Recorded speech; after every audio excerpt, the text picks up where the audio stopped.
Adelabu mọ̀ ti tọrọ àforíjìn. Bayo Adelabu pẹ̀ǹkẹ̀lẹ̀mẹ́sì tí ó jẹ́ ọ̀kan lára àwọn olùdíje tí wọ́n fẹ́ díje dupò gómìnà nípínlẹ̀ Ọ̀yọ́ lẹ́gbẹ́ òṣèlú APC. Ó ti jáde sọ̀rọ̀ ó ti tọrọ àforíjìn lẹ́yìn tí fídíò tó ti bá àwọn èèyàn rẹ̀ sọ̀rọ̀ nínú ẹgbẹ́ òṣèlú APC lásìkò ìpàdé olóṣèlú kan tó wáyé tó bẹ̀rẹ̀ sí í jà rìnrìn lórí ẹ̀rọ ayélujára. Àwọn ọ̀rọ̀ tí Bayo Adelabu sọ tó ti mẹ́nu bà Kabiesi Olubadan tilẹ̀ Ibadan ó ní àwọn èèyàn tí ń gbé káàkiri tí wọ́n sọ wípé Bayo Adelabu ó ń bú Kabiesi Olubadan tilẹ̀ Ibadan Ọba Sẹ́nitọ̀ Rashidi Ladoja wípé àwọn ọ̀rọ̀ tó sọ nínú fídíò yẹn wípé ó tàbùkù orí ìtẹ́ Olúbàdàn tilẹ̀ Ìbàdàn, kódà ìwà àrífín, ọ̀rọ̀ àrífín, ìṣe àrífín ni sí Kábíyèsí Ọba Rashidi Ladoja. Ṣùgbọ́n lẹ́yìn tí fídíò yẹn jà rìnrìn tí ó dọ́rọ̀ àrọ́wọ́tó àwọn èèyàn làwọn èèyàn bá bẹ̀rẹ̀ sí í sọ̀rọ̀, wọ́n bẹ̀rẹ̀ sí í fi èrò tiwọn sọwọ́. Ìgbà tó ti wá ń di wípé kíní mọ̀ ti ń kọjá bá a ṣe lérò, Bayo Adelabu pẹ̀ǹkẹ̀lẹ̀mẹ́sì bá jáde. Ó ní kì í ṣe ẹni tí mo lérò làwọn èèyàn ń wí o, èmi ò ní lérò, kódà kò sínú ọkàn mi láti tàbùkù orí ìtẹ́ Olúbàdàn tilẹ̀ Ìbàdàn, n ò sì ní lérò láti ṣe àrífín sí Kábíyèsí Ọba Rashidi Ladoja Olúbàdàn tíá, torí pé bàbá ni bàbá ọmọ jẹ́, bàbá ni Kábíyèsí Olúbàdàn tilẹ̀ Ìbàdàn jẹ́ sóhun o. Òun sì rèé, òun jẹ́ ọmọ tó máa pọ́nlé àgbàlagbà ṣe, ọmọ kọ́ Ìbàdàn lóhùn, kódà ojúlówó ọmọ Ìbàdàn tọmọ bá a ṣe bọ̀wọ̀ fágbà, bá a ṣe ṣàpọ́nlé orí ìtẹ́ Olúbàdàn ni òun.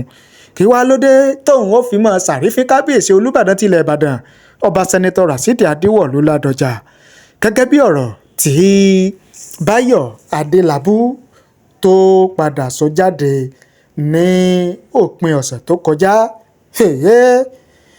Ìròyìn gbé, ìròyìn kọ, ẹ jẹ́ n mú wá fún yín gẹ́gẹ́ bí ó ṣe tẹ̀ wá lọ́wọ́ kí n tó wá mú èrò àti ìwòye àwọn èèyàn kí n tó wá mú wá fún yín tí wọ́n fi ṣọwọ́ sí wa lẹ́yìn tí Bayo Adelabu tó jáde tó ṣàlàyé ara rẹ̀. Ẹ jẹ́ mú bí ìròyìn ṣe gbé, bí ìròyìn ṣe kọ, ẹ jẹ́ mú wá fún wa. Kájọ wò, kájọ fetí ara wa gbọ́ gẹ́gẹ́ bí ọ̀rọ̀ tí Bayo Adelabu gẹ́gẹ́ bí ọ̀rọ̀ tó sọ.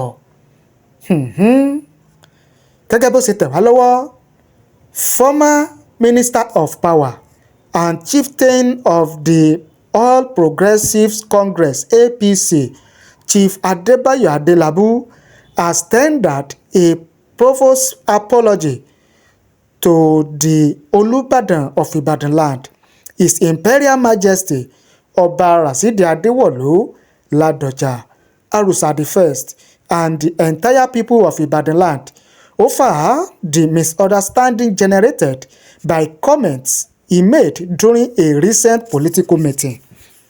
Adelabu, in a statement issued on Sunday, clarified that his remarks were never intended as a swipe at the rival monarch, following reports alleging that he accused the Olubadan of taking side with Senator Sharafadeen Ali ahead of the forthcoming Oyo State governorship election. The former governorship candidate described the report as a gross misrepresentation of his comments, stressing that he held the Olubadan in the highest esteem and would never deliberately utter words capable of diminishing the dignity of the throne or disrespecting the person of Oba Ladoja. Gẹ́gẹ́ bó ṣe wí àti bó ṣe kọ, òun náà ni ẹ̀gbọ́n yẹn. Ó ní I wish to sincerely and unreservedly apologize to Kabiesi, His Imperial Majesty Oba Rashidi Ladoja, and the good people of Ibadan land for the misunderstanding and unintended controversy that arose from my statement at the political meeting, Adelabu said. My respect and regard for Kabiesi remain profound and unwavering. The Olubadan stool is a highly revered institution, and Oba Ladoja, as a father to all, deserves nothing but honor from every son and daughter of Ibadan land. Adelabu noted that at no point did he insinuate that the monarch had endorsed or taken sides with any aspirant within the APC, adding that his comments were taken out of context and regrettably interpreted in a manner capable of creating unnecessary tension. He acknowledged the sensitivity of matters concerning the traditional institution, particularly in Ibadan land, where the monarchy remains a symbol of unity, heritage, and collective pride. As a profound son of Ibadan, I fully understand the sacredness of the Olubadan throne. I would never intentionally drag Olubadan, Kabiesi Ladoja, into partisan politics or make remarks that could suggest otherwise. If my words were misconstrued or caused discomfort in any way, I deeply regret it and humbly seek forgiveness, he added. The APC stalwarts also appealed to its supporters and members of the public to disregard interpretations suggesting a rift between him and the Olubadan, emphasizing that his commitment to preserving the peace, unity, and dignity of Ibadan land remains paramount. Adelabu further called for restraint among political stakeholders, urging all aspirants and their supporters to conduct their political engagements with decorum and avoid actions capable of eating up the polity ahead of the governorship race. He reaffirmed his loyalty to the APC and his belief that the party's eventual candidate would emerge through a transparent and credible process, free from rancor and unnecessary controversy. Gẹ́gẹ́ bí àtẹ̀jáde tí ó jáde láti ọwọ́ Adébáyọ̀ Adelabu lẹ́yìn tí wọ́n ní ó sọ ọ̀rọ̀ tí ò dáa sí orí ìtẹ́ Olúbàdàn tilẹ̀ Ìbàdàn àti ọba Kábíyèsí Ọba Rashidi Ladoja láti fi sọ fún gbogbo aráàlú wípé òun ò ní lérò láti tàbùkù Kábíyèsí Olúbàdàn tilẹ̀ Ìbàdàn, kò sì sínú èròǹgbà òun rárá àti rárá láti ṣe ìwà àrífín sí Kábíyèsí Olúbàdàn tilẹ̀ Ìbàdàn Ọba Sẹ́nitọ̀ Rashidi Ladoja. Nígbà tí àtẹ̀jáde yẹn wá jáde tí ó tẹ àwọn èèyàn lọ́wọ́, làwọn èèyàn wá bẹ̀rẹ̀ sí fi èrò àti òye tí wọ́n sọwọ́. Kí làwọn èèyàn wí, kí làwọn èèyàn ń sọ gẹ́gẹ́ bó ṣe tẹ̀ wá lọ́wọ́. Ahmed Adenosi, àwọn ní something we saw live on a video which can't deny be that. Daniel Peter Taiwo, àwọn ní Adébáyọ̀ Adelabu, while reflecting on his political journey, noted that he was twice opposed by Ladoja due to his association with the late Abiola Ajimobi. He further described it as inconsistent that the same political actor who previously worked against him in that context is now reportedly influencing party dynamics to support an alternative candidate ahead of him, a development he views as a contradiction of the earlier political stance. This statement is not intended as a disrespect to Oba Ladoja, but rather a political observation of past and present alignments. Gẹ́gẹ́ bí ọ̀rọ̀ tẹnìkan nìyẹn. Ẹlòmíì náà fi sọwọ́, ẹlòmíì náà fi tiwọn sọwọ́ wọ́n ní Saheed Abọ̀lọ́rẹ́ wọ́n ní máàlù yìí kò ṣe dáadáa láti máa bú àgbàlagbà, ó tún mọ̀ pé kò lè darí Ọ̀yọ́ state láéláé. Gómìnà Ṣèyí káre láyé, ó kú ìwà pẹ̀lẹ́. Honorable Abdulrasaq Idris àwọn ní ọmọ ọ̀sán tí kó pópó báyà rẹ̀. Paul Kayode àwọn maybe the video is AI. Yusuf Abdulrasaq wọ́n ní damage control ní eléyìí tí Adelabu ń padà ṣe. Ali Minoruddin àwọn ní this is what it means when they said the king should abstain from politics. Adewumi Asake wọ́n ní what about 2023 when Teslim was given the APC ticket, did you join hands with him? Adeleke Kolawole wọ́n ní Oloye Adelabu still has a lot to learn when it comes to political communication. Addressing diverse audiences in political gatherings requires tactic, awareness and experience. Ọláwálé Adéwálé wọ́n ní I'm loving this ajé kó máa lọ bẹ́ẹ̀ in Bari voice. Aṣíwájú Adéyẹmí wọ́n ní the Olubadan stool should be preserved with dignity and kept above political involvement. Adeyinka Joshua wọ́n ní the Oba will be disrespect and he is the one that caused it. Tisi Sani wọ́n ní when it is favour them, they laugh and say we are one, and if it doesn't, instead of blaming it on their failures, they blame it on others. Gẹ́gẹ́ bí èrò tẹnìkan nìyẹn o. Peter Taiwo àwọn ní if Oba Ladoja becomes involved in the current dynamic of Oyo APC, it could significantly weaken the party structure in the state, especially if Sharafadeen is positioned as the governorship candidate. In the previous cycle, there were already visible tensions when different interests were pushing competing candidates for governor and senate positions, which created division within the party. If those patterns repeat, it may further deepen internal conflict and affect APC's unity and performance ahead of the next election. Akindele Akinade àwọn ní ariwo lásán ni o, ọ̀rọ̀ ti yé wa. Ìyá Lájẹ́ Iyọlá àwọn ní that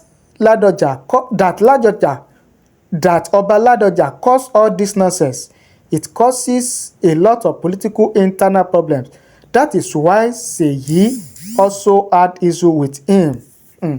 A kind of kings have to play a fatherly role amongst all politicians, but it is Baba himself that still go and lobby for a particular candidate, which causes confusion amongst other politicians. I can bet with you Baba still wishes to be on ballot if by chance it is allowed. Ọládélé Joshua àwọn ní àwọn alátẹnujẹ àti arébipa ní ọ̀pọ̀lọpọ̀ àwọn olóṣèlú wòyí. Àbáyọ̀mí Ayọ̀bámi àwọn ní wàhálà Promax season film don start in Oyo State, we are watching. Gẹ́gẹ́ bí ọ̀rọ̀ àti ìwòye àwọn èèyàn òun náà ni ẹ gbọ́ tí àmúwá fún yín tí wọ́n fi ṣọwọ́ sí wa yẹn.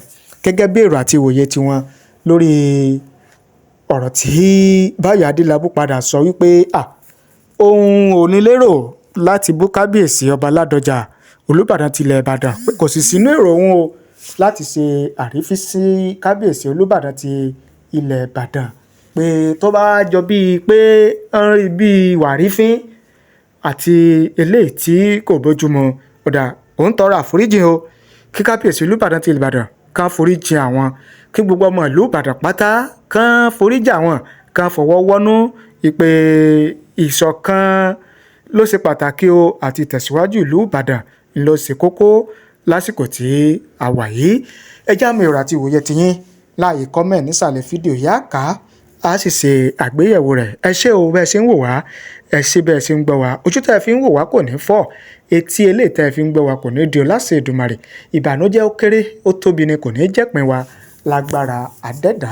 Ẹ wá má gbàgbé láti bá ní subscribe sórí ìkànnì yìí, ẹ̀yin tẹ́ ẹ bá ti subscribe tẹ́lẹ̀ kẹ́ẹ̀sì tan notification bell yẹn aago rán mi létí kẹ́lẹ́ láǹfààní láti máa wò wá láti máa gbọ́ wa lóòrèkóòrè tá a bá ti mú tuntun wá fún yín lórí ìkànnì wa. Ẹ ti mọ̀ wípé bó ṣe ń lọ àti bó ṣe ń ṣẹlẹ̀, ohun tá a rí ohun tá a gbọ́ tí ẹ̀rí wà fún tó fìdí múlẹ̀, òun náà la máa mú wá fún yín lórí ìkànnì yìí.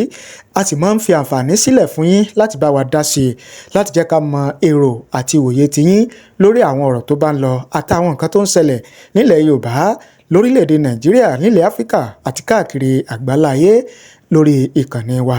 Ẹ tẹ̀lé wa o, ẹ máa bá wa ká lọ, a sì ní já yín níta mọ́. Ẹ ṣé o, àdúpẹ́ àmọ̀rírì yín. Ẹ má gbàgbé pé àǹfààní wà láti wá ṣe ìpolówó àti ìkéde iléeṣẹ́ àti okòwò yín lórí ìkànnì wa Otasansan TV. Kẹjẹ́ ká fi tiwa gbé ti ń lárugẹ. Iṣẹ́ wo lẹ́yìn ṣe, òwò wo lẹ́yìn láàyò, kí ni product tẹ́ ń ṣe jáde iléeṣẹ́ yín tẹ́ fẹ́ káyé gbọ́, tẹ́ fẹ́ káyé mọ̀, tẹ́ fẹ́ kí ó jẹ́ ìtẹ́wọ́gbà káàkiri àgbáyé. Ẹ pè wá, ẹ bá wa sọ̀rọ̀ ní iléeṣẹ́ wa Otasansan Media International kí a jọ sọ̀rọ̀ papọ̀, ká bá ń fi ẹnu ajé, ẹnu owó, ẹnu láàárọ̀ ọ̀rọ̀, ká bá ń fi polówó pọlọ́lá pọlọ́rọ̀ sí iléeṣẹ́ àti okòwò yín, kí iléeṣẹ́ àti okòwò yín kó lè di ìtẹ́wọ́gbà káàkiri àgbáláyé. Oríṣiríṣi concept ló wà ní iléeṣẹ́ wa.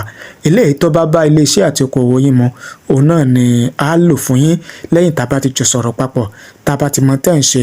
Ẹ pè wá o, a mọ̀ retí yín. Ẹ̀rọ ìbánisọ̀rọ̀ wa ní iléeṣẹ́ Otasansan Media International tẹ́ fi pè wá bá wa sọ̀rọ̀, òun náà ni 07063291779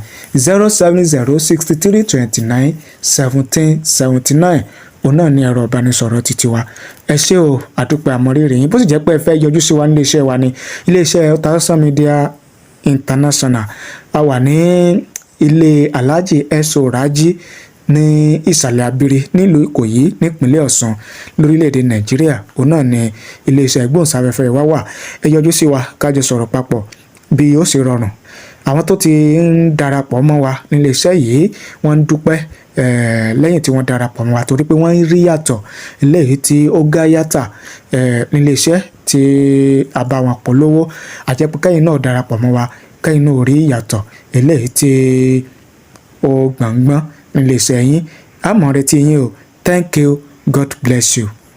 Otasansan Media àtúntìdé o. Ká farere polówó iṣẹ́ ni la fi farasajẹ́ bí ìṣẹ́ṣẹ́ fún. Ìdí rèé tá a fi ṣèdásílẹ̀ iléeṣẹ́ Otasansan Media Concept. Iléeṣẹ́ tó mọ ti fún tẹ̀dọ̀ bá a ṣe ṣàgbékalẹ̀ fọ́nrán ìpolówó ọjà jingle production lọ́nà tí fi jẹ́ ìtẹ́wọ́gbà fáyé lórí rédíò, tẹlifíṣàn tàbí social media. Iléeṣẹ́ wa Otasansan Media Concept. Àmọ́ oríṣiríṣi ọgbọ́n àti ìpolówó ọjà tó yẹ fún iléeṣẹ́ àtòkòwò yín. Bó ṣe straight line tàbí dialogue, bó sì jẹ́ drama, poetry tàbí music format lẹ fẹ́ ṣe pẹ̀lú owó péréte. Otasansan Media Concept ní ẹ pè. A ní àwọn akọ́ṣẹ́mọṣẹ́ alóyin lóhùn voice over artist pẹ̀lú ohùn tó ta sánsán. Ọjà wo lẹ̀ ń tà, iṣẹ́ wo lẹ̀yin ṣe, irú kéde wo lẹ fẹ́ ṣe. Ẹ pè wá bá wa sọ̀rọ̀ sójú òpó